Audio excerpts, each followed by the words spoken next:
வணக்கம். நான் உங்கள் அட்வொகேட் சுந்தர். இப்போ என்னன்னு பார்த்தீங்கன்னா, நம்ம சுப்ரீம் கோர்ட்டில் ஒரு திருநாய்ங்களை ஆக்சுவலி செப்பரேட்டாக கொண்டு போய் டெல்லி கவர்மெண்ட்டுக்கு செப்பரேட்டாக கொண்டு போய் காப்பகம் மாதிரி வச்சு பாருங்கன்னாங்க.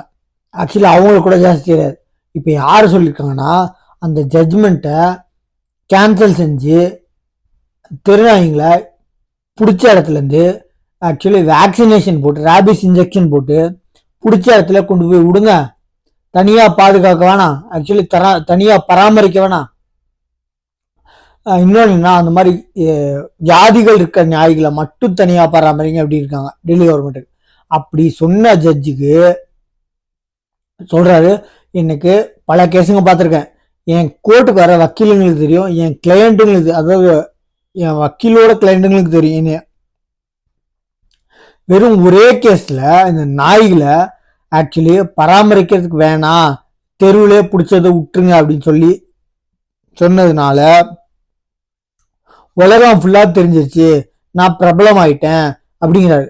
அதுக்கு நன்றி தெரிவிச்சு உச்ச நீதிமன்ற தலைமை நீதிபதிக்கு நன்றி, இந்த கேஸை கொடுத்தது என்னை விசாரிக்க சொன்னதுக்கு ரொம்ப ரொம்ப நன்றி, இந்த கேஸ்னால நான் உலகம் ஃபுல்லா நான் பிரபலம் ஆயிட்டேன், இந்த ஒரே ஒரு கேஸ்னால யாருக்கும் தெரியாத மூளை முடக்கும் முதற்கது நான் பிரபலம் ஆயிட்டேன். ஆக்சுவலி இந்த தெருநாய்களை வந்து செப்பரேட்டா பிடிங்க பராமரிங்க அப்படின்னு சொல்லி டெல்லி கவர்மெண்ட்டுக்கு சொன்னாங்க. யார்? சுப்ரீம் கோர்ட் ஜட்ஜி. இன்னொரு ஜட்ஜி அதையே சுப்ரீம் கோர்ட் டைரக்ஷன் பிரகாரம் தலைமை நீதிபதி சொன்னது பிரகாரம் இந்த கேஸை திருப்பி விசாரிக்கணும்னு சொன்னதுனால எல்லா சைடும் போராட்டம் ஸ்டார்ட் பண்ணதுனால ஆக்சுவலி பராமரிக்க வேணாம், செப்பரேட்டா தெரு நாய்களை வியாதி இருக்கிறத மட்டும் தனியாக பராமரிங்க, பிடிச்ச நாய்களை ரேபிஸ் இன்ஜெக்ஷன் போட்டு அந்த இடத்துல விட்டுருங்க அப்படின்னாரு. அவர் என்ன சொல்லியிருக்கோன்னா, இந்த ஒரே ஒரு காரணத்தினால, இந்த ஒரு கேஸ்னால உலகம் ஃபுல்லா நான் பிரபலம் ஆயிட்டேங்கிறாரு. ஆக்சுவலி இந்த இவரை விட்டுருங்க, இந்த நாய்கள் வாய்குல ஜீவனை தெருநாய்ங்க ஏன் இப்படி கொடுமைப்படுத்துறீங்கன்னு ஒரு போராட்டம் கிளம்புனாங்க ஒரு குரூப்.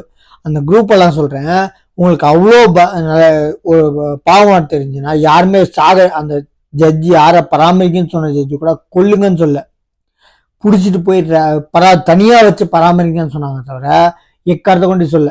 சரிங்களா? அதான் கொல்லுங்கன்னு சொன்னாதான் வாயிலா ஜீவனு நீங்க அராஜகம் பண்றீங்க. சரிங்களா?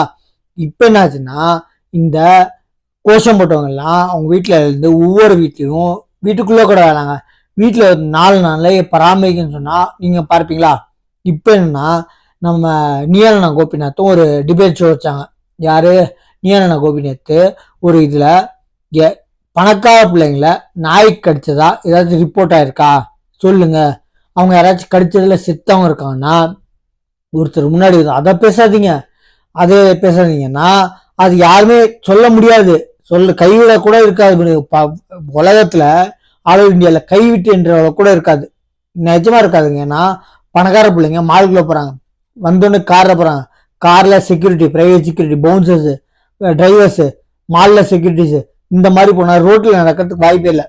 ரோட்ல நடக்கிறத நடுத்தர மக்களும் கீழ்த்தர மக்களும், சரியா, அடிமைக்கோட்டு கீழே இருக்கும், இந்த மாதிரி பசங்களை கடிச்சு சதையை கிழிச்சு வயிற்ற கிழிச்சு நான் எத்தனையோ வீடியோ பார்த்துருக்கேன். ஆக்சுவலி இன்னைக்கு கூட ஒருத்தர் புதுக்கோட்டை மாவட்டத்துல ஒரு 24 வயசு 25 வாலிபன், சரிங்களா, ஒரு ஆணு ரோட கிராஸ் பண்ணும்போது நாய் குறுக்க வந்து 2 வீலர்ல ஏத்தி கீழே வந்து இறந்துறாரு. என்ன, நாய் ஓடி போச்சு, அந்த 2 வீலர் ஏத்தி நாய் இவர் இறந்துறாரு. சரிங்களா? இப்ப நாய் பாவம்னு சொல்றவங்க, இவர் செத்தவருக்கு யாரு காரணம்? நான் ஜட்ஜி சொல்லுங்க. இந்த கோஷம் போட்டாங்கல்ல நாய் பாவம் போன்னு, எக்காட்டத்தை கொண்டு எந்த ஜட்ஜும் பிடிச்சி கொள்ளுங்கன்னு சொல்ல, தனியா தான் வச்சுக்கோங்கன்னாங்க. பாதிப்புகள் பொதுமக்களுக்கு தவிர நாய்களுக்கு இல்லைங்க. சரிங்களா?